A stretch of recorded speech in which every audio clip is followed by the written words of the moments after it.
સાત ઘોડાનો ફોટો ઘરમાં રાખતા પહેલાં આ બાબતો ખાસ ધ્યાનમાં રાખો. જય શ્રી કૃષ્ણ. નોર્મલી લોકો પોતાના ઘરમાં સાત દોડતા ઘોડાઓનું પેઇન્ટિંગ લગાવવાનું પસંદ કરે છે.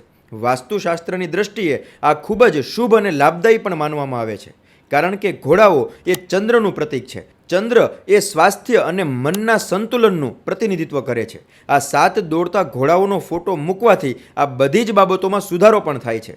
જો કે આ ઘોડાઓનો ફોટો લગાવતી વખતે તમારે થોડી સાવધાની પણ રાખવી જોઈએ. પ્રથમ તો આ પેઇન્ટિંગ ઘરના વાયુ કોણમાં એટલે કે ઉત્તર પશ્ચિમ દિશામાં મૂકવું જોઈએ. બીજું કે જેમની જન્મકુંડલીમાં શનિ કે કેતુ બીજા ઘરમાં હોય એમને આ ઘોડાઓના ચિત્ર ક્યારેય ન રાખવા જોઈએ. જો આ લોકો આવું કરે છે તો એમના માટે એ હાનિકારક પણ સાબિત થઈ શકે છે. અન્ય લોકો આ ચિત્રો એમના ઘરના ઉત્તર પશ્ચિમ દિશામાં અવશ્ય મૂકી શકે છે અને ચંદ્રની શક્તિનો સંપૂર્ણ લાભ પણ મેળવી શકે છે. જય શ્રી કૃષ્ણ.